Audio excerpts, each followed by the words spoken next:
We Are Cherished is an outreach for women who are in the sex industry. We go into strip clubs and take gifts to tell them that they are loved, valued, and cherished.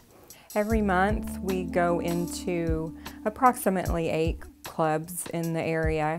We check with the managers, get the approval to go in. We have gift bags that have earrings, lip gloss, body sprays, lotions, that kind of thing, and an information card that tells them how they can get in touch with us if they need help.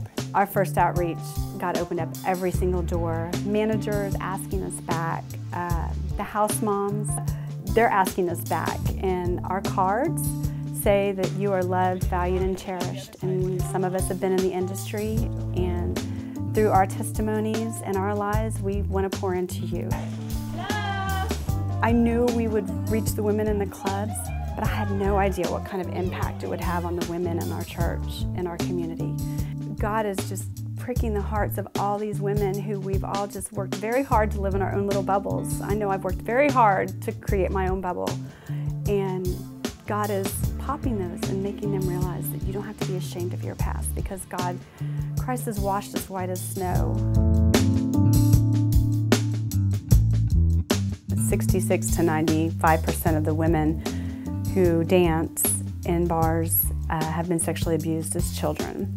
So they've started out with this incredibly warped sense of what love is, and through that there's more abuse and codependency on men, and you just get to a place where it's difficult, and you take that step, and these women have taken that step into the clubs and started dancing.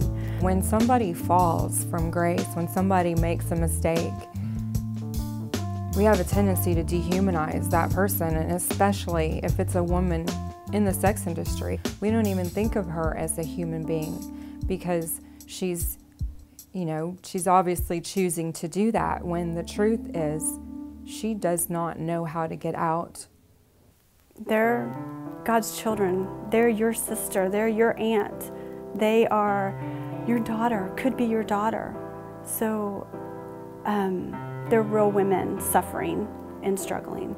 And when God put this on my heart, I was arguing with him. I'm like, look, I can't save these women. And he's like, Polly, it is not your job to save them, it's your job to love them.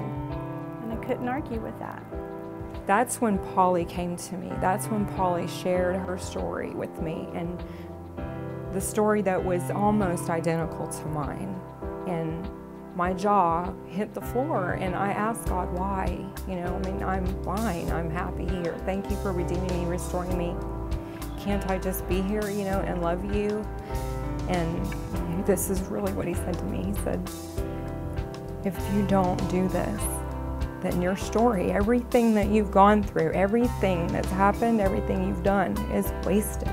It's a wasted story. And do you really want that? And passionately, no. My answer is no. I don't want everything to be wasted. So even though it scared me to death to go back to a lifestyle that I had left, it was different. I was going there as a redeemed child of God, reaching out for his women that he is wooing, that he is in love with and reaching out for. And if I can tell one woman that she is cherished, and if I can help her believe that she has value other than what other people tell her, then my story isn't wasted.